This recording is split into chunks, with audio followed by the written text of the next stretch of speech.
এদেশের মানুষ নিশ্চয়ই আখিরি জামানায় অনেক বড় নেতৃত্ব দিবে বাংলাদেশ। ইনশাআল্লাহর আওয়াজটা একটু আস্তে হইছে, জোরে কর। যে বাহিনী ইমাম মাহদী আলাইহিস সালামের শক্তিশালী বাহিনী হবে, ওই বাহিনীতে একদিনে হবে না। আপনি কি মনে করছেন ইউসলিহুল্লাহু লাহু লাইলাতান ওয়াহিদা, এক রাত্রির ভিতরে গোটা দুনিয়ার ভিতরে একটা আল্লাহ তাআলা পরিবর্তন দিয়ে দিবে? এটা সংঘবদ্ধ একটা গোষ্ঠীর মধ্য দিয়ে আল্লাহ তাআলা দান করবেন। ওই সংঘবদ্ধ গোষ্ঠী বাংলাদেশের অলিতে গলিতে সব জায়গায় তৈরি হচ্ছে। বুঝতে হবে, ঘরের ভিতরে এখন মহিলাদের আলামত, মা বোনদেরকে নিয়ে তেমন কোনো ওয়াজই করিনি। এই পুরো ওয়াজটাই আমরা মা বোনদেরকে সহ করছি একত্রে। মা বোনদের সহ আজকে মাহফিলে বলে, যেহেতু অনেক মা বোন আসছেন, শেষ জামানায় মা বোনদের রুচি এমন হয়ে গেছে, এক নাম্বার রুচির নাম আল্লাহ না। সব টাকা আমার লাগবে, আমার খাওয়া লাগবে, মাকে, বোনকে, ভাইকে, বাপকে এক টাকা দেওয়া যাবে না, এমন বলনেওয়ালা স্ত্রী এখন আমাদের ঘরে ঘরে আছে না নাই? এদিকের লোকদের আছে, এদিকের লোকদের নাই। সব আমারে দাও, তোমার মা বাপ ভাই বোন এদেরকে এক টাকা দিতে পারবা না, এমন মহিলা এখন আছে না নাই? এরপরে দেখবেন মান্না আনা খোটা দিবে কথায় কথায়, আমি দেখে আপনার ভাত খাইয়ে গেলাম, না হলে খাই অন্য কেউ খাইতো না। এরকম মহিলা এখন আছে না নাই? প্রতিদিন কয়বার? হুজুর ভাত তো খাই 3 বার, কিন্তু ওই কথা যে কবার খাতে হয়, কবার যে খাওয়া লাগে হুজুর এটা বলতে পারবো না, হুজুর গুনে রাখি নাই তো। এরপরে দেখবেন হান্নানা, আপনি বলছেন যে অনেক ক্লান্ত লাগতেছে, 1 গ্লাস পানি দেও দিনে। আরে বাপরে বাপ, আমি আপনার দাসীবান্দি হয়েছি তো পানি দিব? আপনার পানি আপনি নিয়ে খান। এরকম হয় কি হয় না?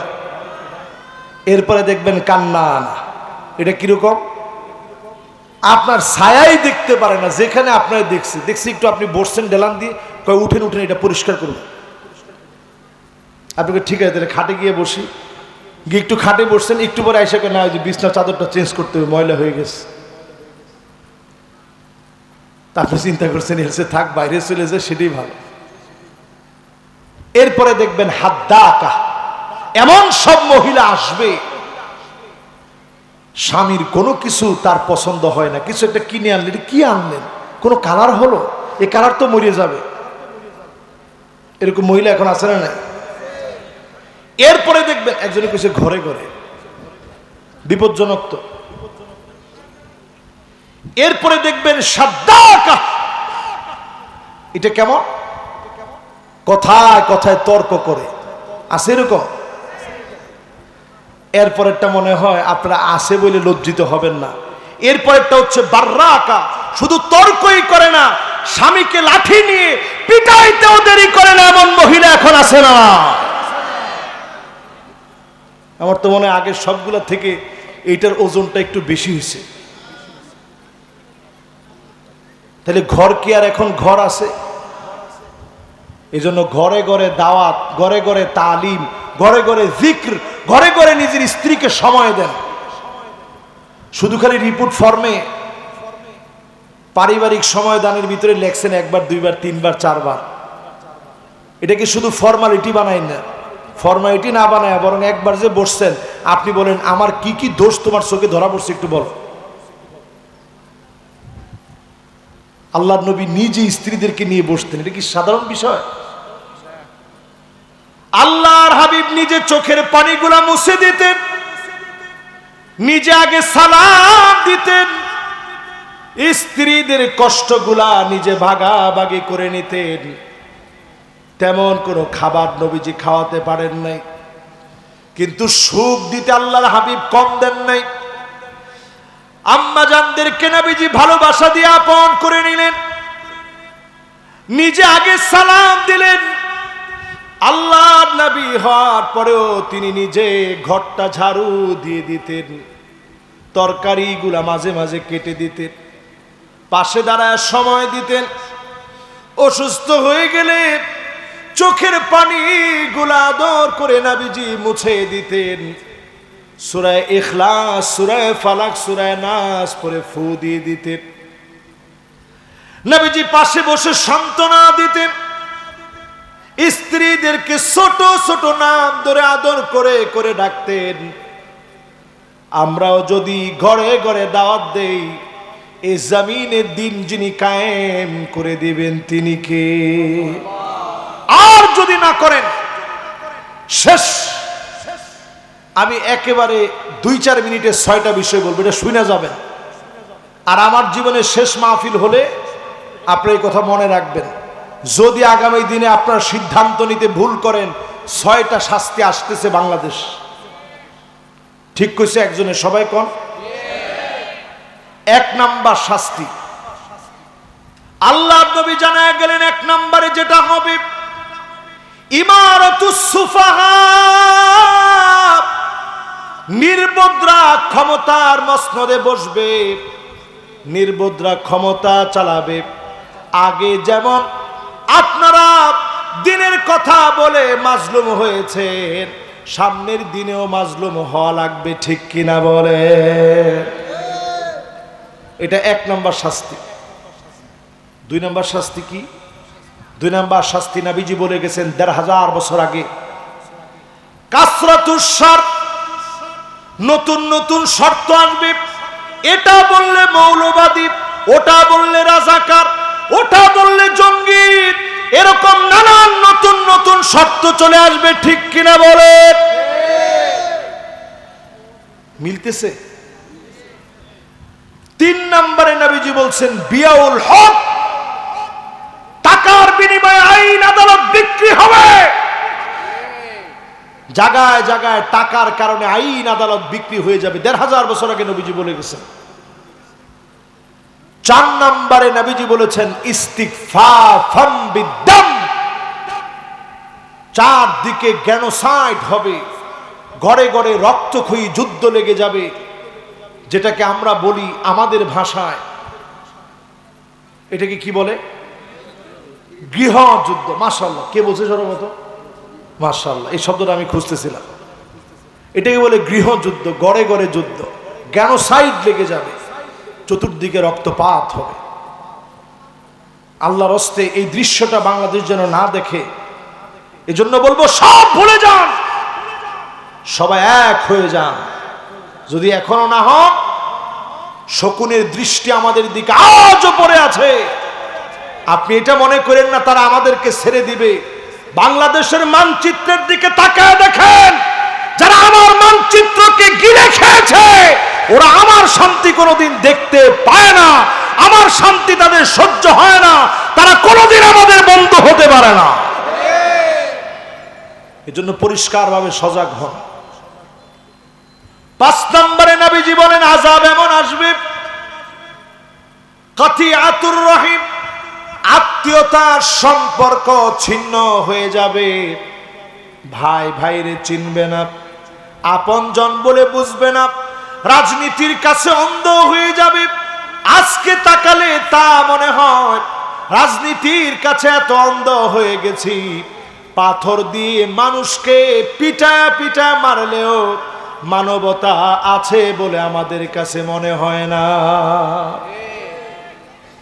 পিটা পিটা মারলো, সারা দুনিয়া মনে করে মানবতা লঙ্ঘিত হয়েছে, কিন্তু আমাদের দিল কাঁপে না। সামান্য টাকার জন্য এই যে গতকালকে একজন আলেমে দ্বীনকে ভোলায় শহীদ করা হয়েছে, আপনি দেখেন কতগুলো আঘাত তার বুকে করা হয়েছে, কতগুলো আঘাত তার পেটের মধ্যে করা হয়েছে। যদি এই দিনটা আপনারা দেখতে না চান, আল্লাহর কোরআনের দিকে আসেন। রবিউল আউয়াল মাসে দিন বিজয়ের সিদ্ধান্ত নেন মুসলমান। এই মাহফিলের পরে ঠান্ডা মাথায় নিজের একটু বুঝেন, আমি তো নবীর উম্মত, যে নবী আমারে না দেখে আমারে দেখার জন্য আফসোস করেছে, সে নবীর উম্মত কেমনে করে শুধু দুনিয়ার পিছনে ঘুরে। নবীজি বলছেন ওই লোকটার দিকে আল্লাহ পাক কিয়ামতের দিন তাকাবেন না, কথা বলবেন না, তার দিকে দয়া দেখাবেন না, যেই লোকটা রাজুলুন বায়আ রাজুলান লা ইউবাইউহু ইল্লা দুনিয়া, শুধুমাত্র দুনিয়ার জীবনে একজনের কাছে গিয়ে বলছে আজকে থেকে নেতা আপনার বায়াত নিলাম, উদ্দেশ্য হচ্ছে শুধু দুনিয়া। উদ্দেশ্য কি? ও ইল্লা লাম ইয়াফি লাহু, সহিহ বুখারীর হাদিস, সহিহ মুসলিমে আসছে, যদি খালি বাজারের পটটা দেওয়া না হয়, বাজার কমিটির উনি একটা পদ চাইছিল, নেতা বলছে আরে না, এটা তো তোরে দেওয়া যাবে না, এটা অলরেডি বিক্রি হয়ে গিয়েছে। তবে ঠিক আছে, বাজারের পদ না দিলে রাস্তার পদটা দেন, রাস্তাটা খাইয়ে ফেল দেই, কেন রাস্তাও দেওয়া যাবে না, ওইটাও টেন্ডার বাজেট পাস হয়ে গিয়েছে। তাহলে একটা কাজ করেন, অটো রিক্সার দায়িত্বটা আমারে দিয়ে দেন, কেন ওটাও দেওয়া হয়ে গেছে। তাহলে ময়লার দায়িত্বটা আমারে দেন, এই সিটি কর্পোরেশনের যে ময়লাগুলো আছে এগুলো আমার দায়িত্বে রাখি, কেন এইটাও খাওয়ার দায়িত্ব দেওয়া হয়ে গেছে। তখন লোকটা হাঁটে আর চিন্তা করে ওয়া ইল্লা লাম ইয়াফি লাহু, চিন্তা করে এতদিন স্লোগান দিছিল নেতা তোমার ভয় নাই, উনি কইছে আমরা আছি লাখো ভাই। কত বড় পাম পট্টি আমাদের দেশে চলে, চিন্তা করে। আর যখনই শুধু পট্টা দেওয়া না হয়, সাথে সাথেই পিছনে গিয়ে স্লোগান দেয় নেতা তোমার ভয় নাই, তোমার সাথে আর আমি নাই। ঠিক কিনা বলেন? এই রাজনীতি আজকে থেকে নিজের মন থেকে মুছে ফেলে দেন। আল্লাহর হাবিব বলতেছেন এই রকম পদের জন্য যারা দল করবে, রাজনীতি করবে, আল্লাহ পাক তাদের দিকে তাকাবেন না। লা ইউকাল্লিমুহুমুল্লাহ ওয়া লা ইউযাক্কিহিম ওয়া লা ইয়ানজুরু ইলাইহিম, আল্লাহ দয়া দেখাবেন না, তাকাবেন না, মায়া দেখাবেন না। তাহলে আপনি করতেছেন কি? আল্লাহর দিকে আসেন। ষষ্ঠ নম্বর বলছিলাম যে আযাব আসবে, সে আযাবের নাম আকাল্লুহুম ফিকহান, যাদের বুঝ নাই, যাদের জ্ঞান নাই, যারা নির্বোধ, তারা জাতির ক্ষমতায় আসতে পারে যদি আপনারা ভুল করেন। ঠিকটা আর একটু আসতে কর। আমি রাসূলুল্লাহর হাদিস বলছি, এটা আমার বানানো গল্প বলি না, কোরআন আর হাদিস থেকে এর বাহিরে গিয়ে একটি কথাও আমি বলার চেষ্টা করিনি। সূরা আল বাকারায় 151 নং আয়াতে কারিমা 10টি শিক্ষা আপনাদেরকে বোঝানোর চেষ্টা করেছি। নবী এই পৃথিবীতে যে মিশন নিয়ে আসলেন, সে মিশন হচ্ছে লা ইলাহা ইল্লাল্লাহ মুহাম্মাদুর রাসূলুল্লাহ সাল্লাল্লাহু আলাইহি সাল্লাম। সিদকান মিন কলবিকুম আও নাফসিকুম, মন থেকে যদি আমরা পড়তে পারি, অবশ্যই যিনি আমাদেরকে কবুল করে নেবেন তিনি কে? সাহাবায়ে কেরাম মনে করতেন এক একটা গুনাহ হলো পাহাড়ের মতো, পাহাড় ভেঙে পড়লে যেমন বাঁচা যাবে না, গুনাহ সামনে কেমনে বাঁচবো? গুনাহ হয়ে গেলে বারবার নবীজির কাছে দৌড়ায় দৌড়ায় চলে আসতেন, এসে নবীজিরে বলতেন তাহিরিনী ইয়া রাসূলুল্লাহ, ওগো নবীজি আপনি আমার একটু পবিত্র বানায় দেন, আমার গুনাহ হয়ে গেছে, আমার অন্যায় হয়ে গেছে, অনেক বড় অপরাধ করে ফেলেছি, একটু পরিষ্কার বানায় দেন। কয়দিন আপনি পরিষ্কার হওয়ার জন্য বসছেন? আপনি যদি চক্ষুটা বন্ধ করে চিন্তা করেন, আল্লাহ দুইটা চোখ আপনি দিলেন, এই দুইটা চোখ দিয়ে কত কত খারাপ খারাপ মুভি দেখেছি, ব্লু ফিল্ম দেখেছি, পর্ন মুভিতে আসক্ত হয়েছি। আল্লাহ আজকেই যদি আপনি আমার চোখের আলো কেড়ে নিতেন, যদি আপনি আজকে আমার অন্ধ বানিয়ে দিতেন, কেমন করে আপনার সুন্দরী পৃথিবী দেখতাম। এখন দেখবেন আল্লাহর কত গোলাম হঠাৎ করে এখন চোখ স্ট্রোক করে। আগে যেমন ব্রেন স্ট্রোক করত, হার্ট অ্যাটাক হতো, চোখ স্ট্রোক করে, আই স্ট্রোক করে চোখে দেখে না। প্রতিনিয়ত মনে করবেন কত জনের চোখ নষ্ট হয়ে যায়, এটা মনে করে আল্লাহর কাছে কাঁদবেন। অবশ্যই যিনি আপনার চোখের দৃষ্টি ভালো বানায় দিবেন তিনি কে? প্রতিদিন একটু নিজে নিজে নামাজের পরে মোরাকাবা করবেন। 2 নাম্বার বিষয়, কয়টা বিষয় বলবো সবাই বলেন কয়টা? এই 10টা বিষয় করলে আগামী দিনের বিজয় আমাদের হবেই হবে ইনশাআল্লাহ বলেন। 3 নাম্বার কাজ হবে আমাদের হিকমার সাথে দাওয়াত দেওয়া।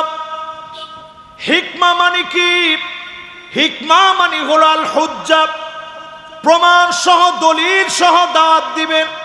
আগে যারা রক্কাটা বলতো, এখন প্রমাণ হয়েছে ইসলামী আন্দোলনের ছেলেরা রক্কাটে নয়, বরং তারাই সন্ত্রাসী যারা আমাদেরকে রক্কাটা বলেছে। ঠিক কিনা বলে?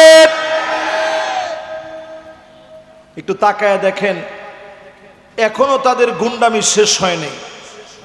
কখনো রিক্সাওয়ালার শুরুতে, কখনো ভ্যানওয়ালার শুরুতে, কখনো আনসার বাহিনী সেজে, যেইভাবেই তারা আবার ধোঁকা দেওয়ার জন্য আসুক মুসলমান, ঐক্যবদ্ধ হাতে যদি আপনারা প্রতিবাদ করতে না পারেন, দিন আসবে এমন মাথা থাকবে না, টুপি পরা নিয়ে বিতর্ক করার মতো সময় থাকবে না। এজন্য এখন পাঁচকলি না কেমন টুপি এগুলা নিয়ে বিতর্ক করেন না, এই সব বাদ দিয়ে হিকমত সহকারে দাওয়াত দেন।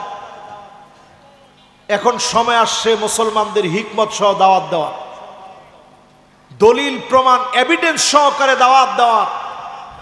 16টা বছর ধরে আপনি তাকায় দেখেন, দিনের পর দিন জুলুম হয়েছে, আমরা ভাঙচুর চালাই নাই। দিনের পর দিন তারা অত্যাচার করেছে, নীরবে আমরা সহ্য করেছি। ঠিক কিনা বলে? হিকমত সহকারে এগুলো সব এখন জাতিকে বোঝানোর সময় আসছে। প্রিয় ভাইয়েরা আমার, এই মাহফিলে যারা আমরা বসছি, হিকমত অনেক দামি। আল হিকমাতু দাল্লাতুল মুমিন ফামান ওয়াজাদা বিহা। আল হিকমাতু দাল্লাতুল মুমিন, হিকমত হচ্ছে মুমিনের হারানো সম্পদ। ফামান ওয়াজাদাহা ফাহুয়া হাক্কু বিহা। মুমিন যেখানে হিকমত পাবে ওইখান থেকে লুফে নিবে, উঠা নিবে। মুমিনকে আল্লাহ হিকমত দিয়ে পরিপূর্ণতার সাথে, ওই হিকমত দিয়ে মুমিনকে আল্লাহ বিজয়ী বানায় দিবে। বলেন আল্লাহু আকবার। আপনি তাকায় দেখেন আফগানিস্তানের দিকে।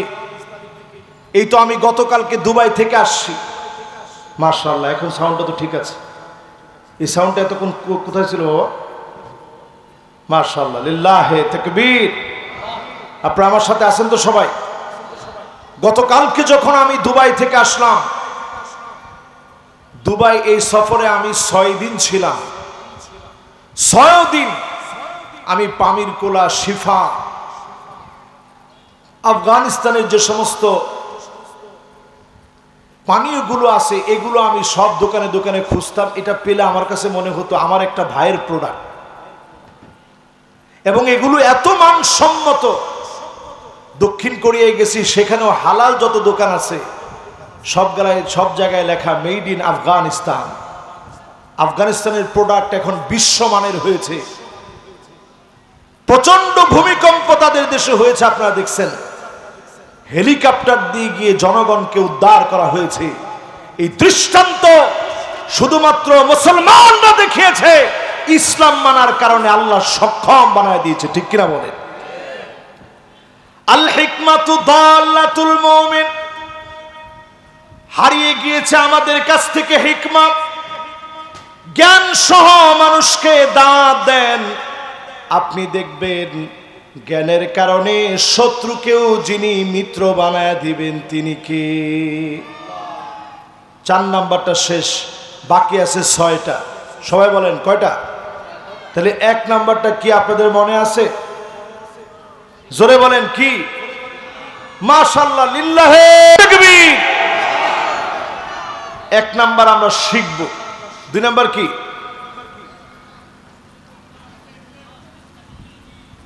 2 নাম্বার মাঝে মাঝে তাজকিয়াতুন নাফস, মুরাকাবা করবে। চুপচাপ বসে বসে এই জায়গাটা পরিষ্কার করার চেষ্টা করবে। 3 নাম্বার কি? মাত্র যেটা বলছি ভুলে গেছেন? হিকমা। জোরে কি? সবাই বলি 3 নাম্বার কি?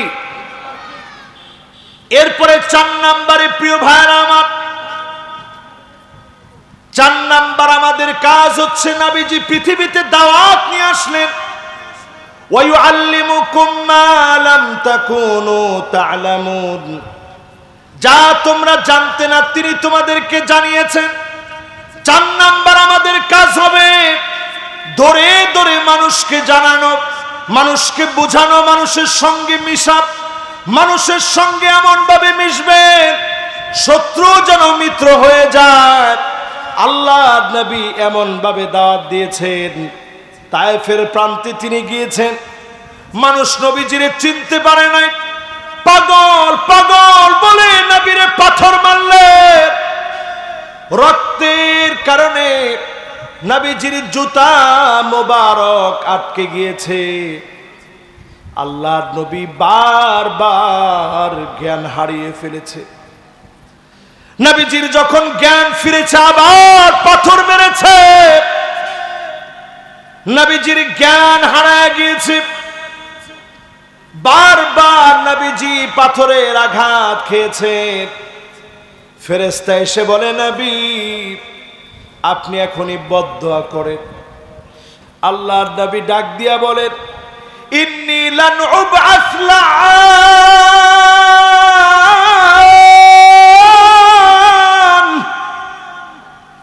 আমি নবী বদদুয়া করার জন্য আসি নাই, বদদুয়া দেওয়ার জন্য আসি নাই।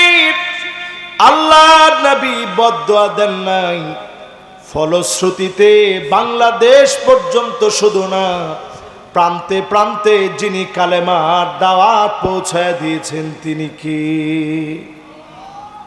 এবার একটা প্রশ্ন করি আপনাদেরকে, আমরা কারা? মাশাআল্লাহ, একজন বলছে হুজুর মুসলমানেরা। আমরা কারা? আর যেহেতু রবিউল আউয়াল বলেন আমরা নবীর উম্মতেরা। কারা? সেই নবীর উম্মতেরা। নবীজি আমাদেরকে আদর করে বলছেন, লাওয়াদিতু আন্না কদ রাইনা ইখওয়ানানা, আমার মনটা বড় চায় এক নজর যদি আমার ভাইগুলাকে দেখতে পেতাম। সাহাবায়ে কেরাম বড় আফসোস করে বলে, ও নবী আলাসনা ইখওয়ানুক, আমরা কি আপনার ভাই না? যেই সাহাবীরা নবীর জন্য জীবন দিতে পারে, যেই সাহাবীরা নবীর জন্য হিজরত করতে পারে, যেই সাহাবীরা ঘর ছাড়তে পারে, বাড়ি ছাড়তে পারে, সব ছাড়তে পারে, সেই সাহাবীরা ডাক দিয়ে বলে, নবী আমরা কি আপনার ভাই না? আল্লাহর নবী বলেন, না তোমরা আমার ভাই নও, বাল আনতুম আসহাবি, তোমরা তো আমার সাহাবী। আমার ভাই হবে তারা, ইয়াতুনা মিন বাদি, যারা আসবে অনেক পরে, মান আমানা বি ওয়া লাম ইয়ারানি, না দেখে যারা ঈমান আনবে তারা হবে আমি নবীর ভাই, তারা হবে আমার ভাই। বলেন তো নবীজি ভাই বলে আদর করে ডাকছেন কাদেরকে? সবাই দিলের ভিতরে একটু হাত দিয়া বলেন কাদেরকে? আল্লাহর নবী জীবনে দেখে নাই, না দেখে ভাই বলে ডাকলেন। নবীকে চিনার জন্যই মাহফিলে বসছি। আমার নেতা তোমার নেতা বললে আমরা বলি বিশ্ব নবী মুস্তাফা। এই স্লোগান যারা আমরা দিই, আল্লাহ নবীর আদর্শের জন্য যদি সৈনিক হতে পারেন, নবীর উম্মত বানায়া যিনি মাফ করে দিবেন তিনি কে? কত নাম্বার শেষ? বাকি আছে কয়টা? কয়টা বাকি? আর 6টা। এবার 5 নাম্বারটা শোনেন। নবীজি দুনিয়াতে আসলেন, ওয়ামা আরসালনাকা ইল্লা রাহমাতাল লিল আলামিন।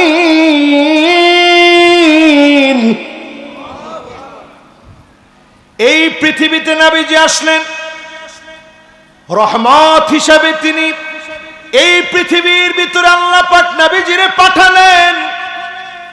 নবীর মনে এমন দয়া ছিল, একটা উটের চোখে নবীজি পানি দেখলেন। উটের চোখের পানি দেখে নবীজির মায়া লেগে গেছে।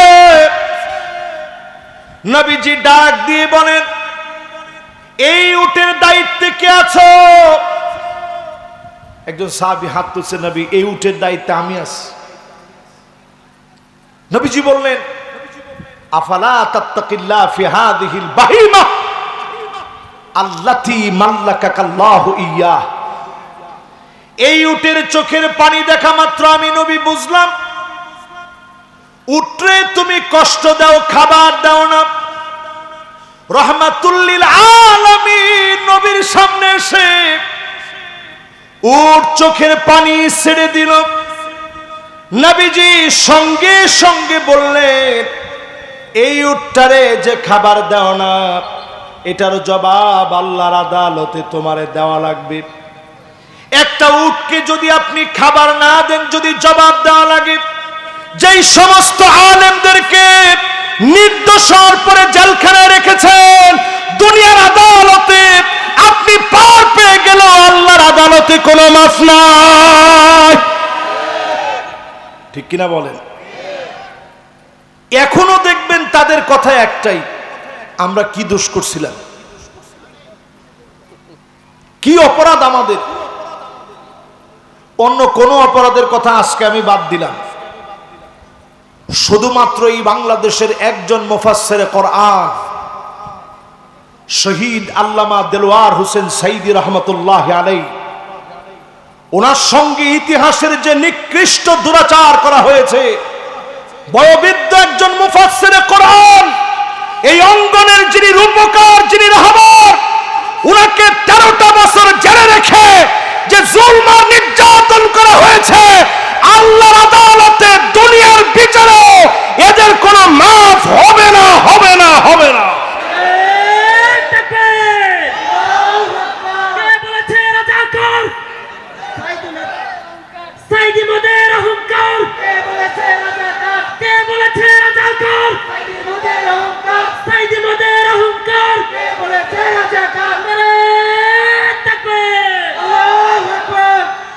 এবার আপনারা আমার একটু বলেন তো দেখি, সাইদি সাহেবের ওয়াজে মানুষের দিল পরিবর্তন হতো কি হতো না? উনি শেষমেশ একটা হাসি যে দিলেন, তিনি বুঝায় দিয়ে গেলেন, জালেমেরা শুনে রাখো, আজকে হয়তো তোমরা আমারে বাঁচতে দিচ্ছ না, কিন্তু একজন মাজলুম আলেম কখনো জালেমদের জুলুম আর নির্যাতনে পড়ে, কখনো একজন মাজলুম, কখনো তার হাসি তোমরা কেড়ে নিতে পারো নাই। আল্লামা সাইদি শেষ হাসি দিয়ে বোঝায় দিলেন, জালেমরা তোমরা জুলুম করতে পারো, মাজলুমের ইমানি হিম্মতকে তোমরা কেড়ে নিতে পারো নাই, পারো নাই, পারো না। যাদেরকে ফাঁসির দিকে নিয়ে গেছে, একজনকেও টেনে হিচড়ে নিয়ে যেতে হয়নি। তিনি নিজে বলে গেছেন যে ঠিক আছে, অসুবিধা নাই, টাইম হইলে আমার ডাক দিও, আমি একটু ঘুমায় নেই। ঘুম থেকে উঠে অজু বানায়া আল্লাহকে শেষবারের মতো ডেকে তারপরে ফাঁসির মঞ্চের দিকে গেছে। এই আলামতগুলো আমাদেরকে বলে দেয়, এই আলামতগুলো আমাদেরকে স্মরণ করায় দেয়, আল্লাহ নবী রাহমাতুল লিল আলামিন, নবীজি শুধু দয়া করেছেন, ভালোবেসেছেন, কাফেরদেরকে মক্কা বিজয়ের সময় মাফ করে দিয়েছেন। এজন্য আজকের দিনেও দেখবেন তারা নির্দ্বিধায় ঘুরে বেড়ায়, আমরা প্রতিশোধ নেওয়ার জন্য হাত বাড়াই না। ঠিক কিনা বলে? এরপরে প্রিয় ভাইরা আমার, কয় নাম্বার? সবাই কম, কত নাম্বার? 5 নাম্বারের পরে কত হয়? এবার 6 নাম্বারটা মনোযোগ দিয়ে শুনেন। আপনাদের মনোযোগ আছে তো ইনশাল্লাহ? আমার আগামী দিন 19 ঘন্টার ফ্লাইটে যেতে হবে মরক্কো, কিন্তু আজকের ওয়াজটার ভিতরে আমার একটু মনে চাচ্ছে দিলটা ভরে একটু ওয়াজটা করি। কেন জানেন? হইতো তো পারে এটা আমার জীবনের শেষ ওয়াজ। এজন্য আজকের ওয়াজটার ভিতরে আমার মনে চাচ্ছে যে একটু রসুলের পুরা জীবনীটা সংক্ষেপে আগামী দিনের বিজয় সহ একটু বুঝাই দিয়ে যায়। তাহলে বাকি আছে কয়টা? এই চারটা একটু মনোযোগ নিয়ে শুনেন। এরপরে আমার ভাইয়েরা, নবীজি সাল্লাল্লাহু আলাইহি সাল্লাম এই পৃথিবীতে আসলেন উম্মতদের জন্য। নবীজি এমন কান্ডারি হলেন, আল্লাহ নবী জীবনে কোনোদিন আমাদেরকে দেখে নাই, কিন্তু আল্লাহ নবী ঠিকই আমাদেরকে সেদিন চিনে নেবেন। আল্লাহর নবী ঠিকই আমাদেরকে খুঁজে খুঁজে বের করবেন। চিনবেন কেমনে? গুররান মুহাজ্জালিন মিনাল ওয়াদু, ওজুর পানিগুলা জকজক করে উঠবে, চকচক করে উঠবে। নবী আল্লাহকে ডেকে ডেকে বলবে, আল্লাহ এটাই আমার সে উম্মত। তার মানে যে উম্মতের নামাজ নাই ওই উম্মত নবীর উম্মত হতে পারে না। তাহলে কয়জন নবীর উম্মত হয়েছেন একটু হিসাব মিলা। আমাদের বিজয় আসে না কেন? কারণ আমরা নামাজি হতেই পারিনি। আল্লাহর হাবিব বলেন, এই জমিনের ভিতরে কিয়ামত ততক্ষণ হবে না হাত্তা তুত্তাখাযাল মাসাজিদু তুরুকা, যতদিন না মসজিদ থাকবে, মানুষ নামাজ পড়বে, এই জমিনে কিয়ামত হবে না। তখন কিয়ামত হয়ে যাবে, মসজিদের সামনে দিয়ে হেঁটে হেঁটে চলে যাবে, মাগার নামাজি মুসলমান খুঁজে পাওয়া যাবে না। ঠিক বলছে একজনে, বাকিরা কি বলেন? আজকের ফজরের উদাহরণ দিয়ে এশা পর্যন্ত টান দিয়ে নিয়ে আসি। ফজরের নামাজের সময় মসজিদে মুসল্লি কয়জন? আরো জোরে। মাশাআল্লাহ, একজন কইছে হুজুর 10 জন। আলহামদুলিল্লাহ, 10 জন মুসল্লিও যদি হইতো তাও তো মনটারে বুঝাইতাম। এই এলাকায় আবার 10 জন হবে। এটা একটা শহর কেন্দ্রিক গড়ে ওঠা এলাকা, এখানে 10 জন হবে। গ্রাম অঞ্চলে গিয়ে দেখেন লোকজনের, বসবাসের লোকের অভাব নাই, কিন্তু নামাজ পড়ার মতো মুসল্লির এত অভাব। সংখ্যা ঠিকই ওই যে 10 জন কইছে, এটার খুঁজে পাওয়া যায় না। এটা আসতে 3 জন, 60 জন। আবার কখনো কখনো এমন ইমাম আর মুয়াজ্জিন 2 জন। এই যদি হয় আমার বাংলাদেশের অবস্থা, এই জমিনে দিন কায়েম হবে কেমনে? এই জন্যই তো তারা সাহস করে মৌলবাদ বলতে পারে। যারা মৌলবাদ বলে গালি দিতে পারে, আজকে থেকে শুধরে যান। মৌলবাদ বলে গালি দেওয়া জায়েজ নাই, ঠিক কিনা বলে? এটা নতুন একটা টার্মোলজি। আমরা যখন ছোট ছিলাম তখন আলেমদেরকে কিছু বলতে পারতো না, বলতো এই মুন্সি। মুন্সি এটা আল্লাহর নাম। আম নাহনুল মুনশিউন, আল্লাহ বলে তোরা বানাইছস না, আমি আল্লাহ বানাইছি। এরপরে শুরু হয়েছে কাঠমোল্লা, এরপরে শুরু হয়েছে জঙ্গি, এরপরে মাঝে মাঝে রাজাকার, আর এখন চলে মৌলবাদ। এই সব যারা বলে পরিষ্কার ভাবে বুঝবেন, যারা কোরআন হাদিসকে পছন্দ করে না, মানতে পারে না, তারাই কেবল রাজাকার মৌলবাদ বলে গালি দিতে চায়। তাহলে কয়টা গেছে? আরে 6টা গেছে নাকি? 6টা না 7টা? 7টা হয়েছে। মাশাআল্লাহ, 6 পর্যন্ত গেছে, এখনো বাকি 4টা আছে, শুনতে থাকেন। 7 নম্বরে প্রিয় ভাইরা আমার, যেই নামাজের কথা বলছিলাম 7 নম্বরে, এই নামাজ যদি জামাতের সঙ্গে কায়েম করা না হয়, আমার পার্লামেন্ট থেকে যদি নামাজকে কায়েমের সিদ্ধান্ত নেয়, ঘরে ঘরে নামাজি হয়ে যাবে, এ দেশের চিত্র যিনি পাল্টায় দিবেন তিনি কে? আলহামদুলিল্লাহ, আমার এই ক্ষুদ্র জীবনে অনেক দেশ আল্লাহ তাআলা আমাকে ঘুরিয়েছে। এই দেশগুলো ঘুরতে গিয়ে আমার কাছে যেটা মনে হয়েছে, এট এ টাইমে কোনো দেশে আল্লাহ তাআলা এমন বানায় নাই যে দেশের ভিতরে নদী, সমুদ্র, আবার সেই দেশের ভিতরে পাহাড়, পর্বত, গাছপালা, লতাপাতা, এইরকম সবুজ শ্যামল সবটা এক দেশের ভিতরে নেই। আপনি দুবাই যান, এটা একটা দ্বীপ কেন্দ্রিক দেশ, সমুদ্রের মাঝখানে ঘুরে ওঠে একটা দেশ। যদি সমুদ্রকে আল্লাহ অর্ডার করে ধর, ইন্নাল মাউজা জাইশুম মিন জুয়ুশিল্লাহ, এই ঢেউগুলো আল্লাহ সেনাবাহিনী, আল্লাহ যদি বলে ধর, মুহূর্তের ভিতরে শেষ হয়ে যাবে। বাংলাদেশের জন্য সতর্ক সংকেত। অনেক দিন ধরে ভূতত্ত্ববিদেরা বলতেছে একটা ভূমিকম্প বাংলাদেশের দিকে আসতেছে, যেই ভূমিকম্পের মাত্রা হবে 8.9 মাত্রার ভূমিকম্প। নাউজুবিল্লাহ বলেন। আপনারা চুপচাপ বসে বসে ওয়াজটা শুনতেছেন, ভাল লাগতেছে। 8.9 মাত্রার একটা ভূমিকম্প যদি বাংলাদেশে হয়ে যায়, 100 বছরের জন্য দেশটা অন্ধকার হয়ে যাবে। কিন্তু আপনি চিন্তা করেন, করোনা আসলো এই দেশে, সারা দুনিয়া প্রকম্পিত হয়ে গেল, সারা দুনিয়ার মানুষ তটস্থ হয়ে গেছে। কিন্তু বাংলাদেশে তার রহমতে, তার গোলামদেরকে ভালোবেসে আমার আল্লাহ দয়া করে, মায়া করে এই মানুষগুলার দিকে তাকায় করোনার প্রকট আচরণ দেখায় নাই। সারা বিশ্ব বলেছিল বাংলাদেশ সবচেয়ে ক্ষতি হবে, মানুষ রাস্তায় রাস্তায় পড়ে থাকবে, জনসংখ্যা নিঃশেষ হয়ে যাবে। ঠিকই করোনা এসেছিল, আবার চলে গিয়েছে।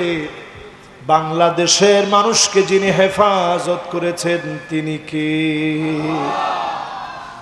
এই জন্য ভূমিকম্প হবে হবে সবাই বলে।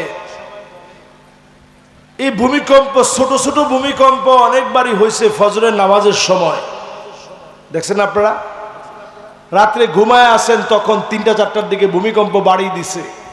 আল্লাহ বুঝাই দিছে, গোলাম ওঠ, নামাজের জন্য দাঁড়ায় যা।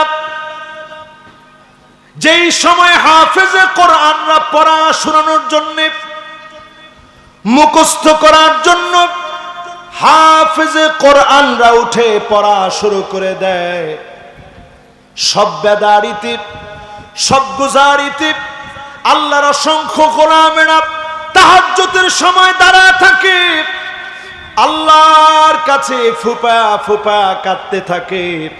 তাদের কারণে এখনো পর্যন্ত যিনি ভালো রেখেছেন তিনি কে? 7 নম্বরের পরে এবার বাকি 3টা আছে। আপনাদের সময় সুযোগ আছে? কার কার সময় নাই টান টান করে হাতটা উঠান। একজনের সময় নেই, যান ভাইয়ের ছুটি। আর সময় থাকলে আপনি বসেন। আছেন তো আপনারা ইনশাআল্লাহ? বাকি 3টা এবার একটু দিল দিয়ে শোনেন।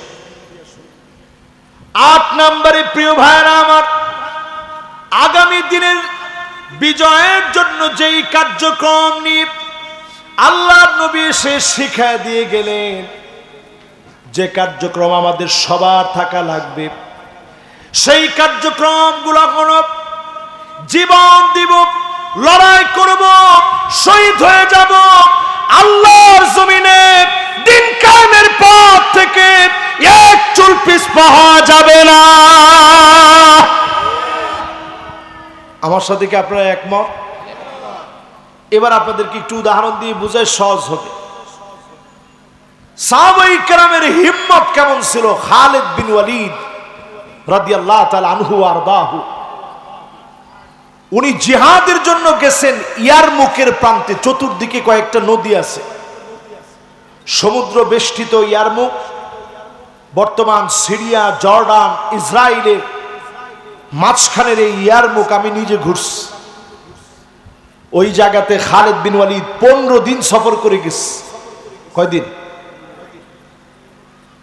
সফর করে যখন গেছে, পেটে খাবার নাই, সাহাবীদেরকে নিয়ে বললেন, যুবকরা আসেন, দেখি খালিদ বিন ওয়ালিদের মতো কে আছে, আসেন। মাশাআল্লাহ, দেখছেন ওনারা, হুজুর একটু আমরা পিছনের দিকে আসি। কিভাবে ইসলামের বিজয় আমাদের আসবে কম।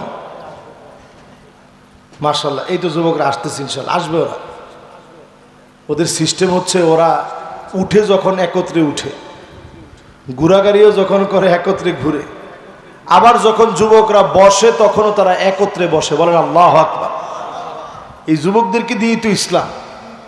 বাদা আল ইসলাম গরীবান ওয়া সায়াউদু গরীবান তুবা লিল গুরাবা। ব্যতিক্রম কিছু যুবকদেরকে দিয়ে ইসলাম এই জমিনে প্রতিষ্ঠা হয়েছে। আবার এই ব্যতিক্রমরা আসলেই ইসলাম বিজয় হবে ইনশাআল্লাহ। বলেন, এই যে খালিদ বিন ওয়ালিদের কথা বলতেছিলাম, এর মধ্যে উদাহরণটা আমার কাজে লেগে গেল। 15 দিন সফর করে গিয়ে খালিদ বিন ওয়ালিদ ডাক দিয়ে বলে, সাথী সঙ্গীরা শোনো, এতদিন সফর করে আসলাম, পেটের ভিতরে খাবার নাই, খুবই কষ্ট হচ্ছে আমাদের সবার, কিন্তু হিম্মত হারাবো না। 30,000 সাহাবী নিয়ে, তাবিঈদেরকে নিয়ে খালিদ বিন ওয়ালিদ জানায়া দিলেন, আমরা সবাই শহীদ হয়ে যাব, কিন্তু একজন আমরা বিড়ু কাপুরুষের মতো পিছু হটব না। জমিনে রক্ত পড়বে, এই জমিন উর্বর হবে, এই জমিনে যিনি কালেমার পতাকা উড্ডীন বানায় দিবেন তিনি কে? খালিদ বিন ওয়ালিদ শুধু গিয়ে যখন ওইখানে হাজির হয়েছেন, এরই আগে রোমক সম্রাট 2,40,000 সৈন্যবাহিনী রেডি করছে মুসলমানদের সঙ্গে লড়াই করবে জন্য। কত লাখ? 2,40,000। আর আমরা মুসলমানেরা কত? শুধু 40,000। তাহলে তারা বেশি কত? অন্য বর্ণায় পাওয়া যায় মুসলমান ছিল 26,000, তারা ছিল 2,40,000। অন্য বর্ণায় পাওয়া যায় আরেকটা বর্ণায় যে মুসলমান ছিল 30,000, তারা হচ্ছে 2,40,000। আরেকটা বর্ণায় পাওয়া যায় মুসলমান ছিল 26,000, তারা ছিল 2,40,000। তাহলে আমাদের চেয়ে বেশি না কম? এরপরেও তারা আমাদেরকে ভয় করে সেই সময়ে সবচেয়ে বড় পরাশক্তি রোমক সম্রাট চিঠি লিখছে চীনের কাছে, ওহে চীনের সম্রাট, মেহেরবানি করে আপনি কিছু সৈন্যবাহিনী পাঠান। খালিদ বিন ওয়ালিদ তার বাহিনী নিয়ে চলে আসছে, আমাদের তো বাঁচার কোনো উপায় নেই। চীনের সম্রাট উল্টা চিঠি লিখে জানায় দিছে, ইন্না কাওমান লাউ আরাদু আইয়াখলা আল জাবাল লাখালাউ। মুসলমান এমন এক জাতি, এরা যদি পাহাড়ের দিকে তাকায় বলে পাহাড় তুমি সরে দাঁড়াও, একটা মুহূর্তের ভিতরে পাহাড় সরে যাবে। আজকে বড় আফসোস, সেই মুসলমান আমরা, সারা দুনিয়াতে 2 কোটি মুসলমান আজকে মার খাচ্ছে। আজকের রাত্রে 20 কোটি মুসলমান শরণার্থী হয়ে গেছে, যাদের ঘর বাড়ি নাই। কিন্তু আমাদের আশা আমরা কখনো হারাই না। এমনও ছোট বাচ্চা, সেই দিন আমি ভিডিও দেখলাম, ছোট বাচ্চাকে একজন সাংবাদিক প্রশ্ন করেছে, তোমার মাথার উপর দিয়ে বোমারু বিমানগুলা চলছে, তোমার কি ভয় লাগে না? ফিলিস্তিনের ছোট্ট বাচ্চা জবাব দিয়ে বলে, আমার মাথার উপর দিয়ে বোমারু বিমান ঘুরছে, এতে করে আমি একজন মুসলিম হয়ে ভয় পাইতে পারি না, কারণ এরও অনেক অনেক উপরে আমার আল্লাহ। প্রিয় ভাইরা আমার, আমরা তো সেই সে জাতি যারা পাহাড়কে বললে পাহাড় দূরে সরে যাবে, ওই জাতি আজ মার খাচ্ছি, দিশে হারা হয়ে আছি। যদি মুসলমান উত্তরণের পথ খুঁজেন, ঐক্যবদ্ধ হওয়া লাগবে। নিজেদের ভিতরে ভেদাভেদ গুলো ভুলে গিয়ে এক হয়ে যদি আওয়াজ তুলতে পারেন, আগামী দিনে যিনি আমাদেরকে শক্তিশালী বানায় দিবেন তিনি কে? 8 নাম্বার শেষ। এবার আসেন কয় নাম্বার? 9 নাম্বারে প্রিয় ভাইরা আমার, প্রতিনিয়ত আল্লাহর উপরে তাওয়াক্কুল বাড়াবেন। লাউ ইয়াতাওয়াক্কালুনা আলাল্লাহি, আল্লাহর উপরে যদি হাক্কা তাওয়াক্কুলিহি, সঠিকভাবে যদি তাওয়াক্কুল করেন, একটা পাখি যেমন খালি পেটে বের হয়ে যায়, ভরা পেটে আবার যিনি ফিরে আনেন তিনি কে? আমার ভাইরা, একটু আল্লাহর উপরে তাওয়াক্কুল করেন। বাংলাদেশে আমরা সব দেখেছি, একটাবারের জন্য আপনারা ইসলাম দেখেন, একটাবারের জন্য ইসলামের দিকে আসেন, একটাবারের জন্য হিম্মত নেন, আল্লাহর উপরে তাওয়াক্কুল করেন। এদের সিঙ্গাপুর মুখে বলা লাগবে না, দুবাই মুখে বলা লাগবে না, এর চাইতে উন্নয়ন বাংলাদেশে হবে ইনশাআল্লাহ। বিশ্বাস হয় আপনাদের? এদেশের মানুষ আপনারা খারাপ মনে করেন, আমি আল্লাহর কসম করে বলি, বাংলাদেশের মানুষের মতো ভালো মানুষ নাই। ঠিকও কয় না, জোরে কর। আপনারা মনে করেন যে হুজুর এটা কথা হইলে আমাদের দেশের মানুষ ভালো। আমাদের দেশের মুষ্টিমেয় মানুষ ভালো, 2-1 খারাপ তো থাকি। যারা ভালো তাদের খবর নিয়ে দেখেন কেমন ভালো। আজকেও দেখা গেছে সামান্য একজন ভ্যান চালক 13 বড়ি স্বর্ণ পাইছে। বর্তমান স্বর্ণের দাম কি রেট? 1,80,000 টাকা। ভাইয়ের হাতে মোবাইল আছে, হিসাব বের করে ফেলছে। সর্বোচ্চ রেকর্ড এখন, আজকেও দাম বাড়ছে। 13 ভরি পাওয়ার পরেও ব্যানালা সে মনে করছে এটা তো আমার না। আপনি দেশের মানুষকে খারাপ করবেন কেমনে? আমাদের দেশের মানুষ ওয়াজ শুনে বসে বসে কান্দে, নিজের পকেটের টাকা দিয়ে এরকম মাহফিলের আয়োজন করে। আপনি দুনিয়া ঘুরে দেখেন, আধুনিকতা থাকতে পারে, কনসার্ট হতে পারে, উলঙ্গ নাচ হতে পারে, ড্যান্স হতে পারে, আল্লাহর কোরআনের এমন উন্মুক্ত তাফসীর পৃথিবীর ময়দানে আর নয়। আপনি দেশটাকে খারাপ বলবেন কেমনে? এদেশের মানুষ শহীদ আল্লামা দেলোয়ার হোসেন সাইদি রহমতুল্লাহ আলাইহির মতো একজন আলেম এদেশের মানুষ পেয়েছে। এদেশের মানুষ তাকে ভালোবাসা দিয়েছে। এদেশের মানুষের মুখে মুখে দাড়ি, মানুষের অন্তরে অন্তরে লালিত ঈমান, মানুষের জবানে জবানে কালেমার কথা, মানুষের ভিতরে ভালোবাসার প্রেমাস্পন বন্ধন, নবীজির প্রতি এমন ভালোবাসা, নবীর নাম বললে সাল্লাল্লাহু আলাইহি ওয়াসাল্লাম বলতে এই জাতি দ্বিধাবোধ করে না। ঠিক কিনা বলেন? ব্লগাররা যখন আমার নবীর বিরোধিতা করে, এটা এমন দেশ যেই দেশে ফারাবির মতো ছেলেরা জীবন দিয়ে, ফারাবির মতো ছেলেরা মামলা হামলা হবে জানা সত্ত্বেও ব্লগারদের বিরুদ্ধে সোচ্চার হয়ে যায়। সুতরাং প্রিয় ভাইরা আমার, এদেশের মানুষকে খারাপ বলার কোনো সুযোগ নেই। আজকের মাহফিলে যারা কষ্ট করলেন, যারা শ্রম দিলেন, আল্লাহ যেন সবাইরে মাফ করে। একটা লোক আমরা উঠব না। ফিলিস্তিনের জন্য আমরা দিল থেকে একটা মোনাজাত করে এরপরে আমরা উঠবো, আমরা বিদায় নিব। আল্লাহ রাব্বুল আলামিন প্রত্যেকটা কথা আমাকে আপনাদের সবাইকে আমল করার তৌফিক দান করুক, পড়েন আমিন। যদি কর্তৃপক্ষের অনুমতি থাকে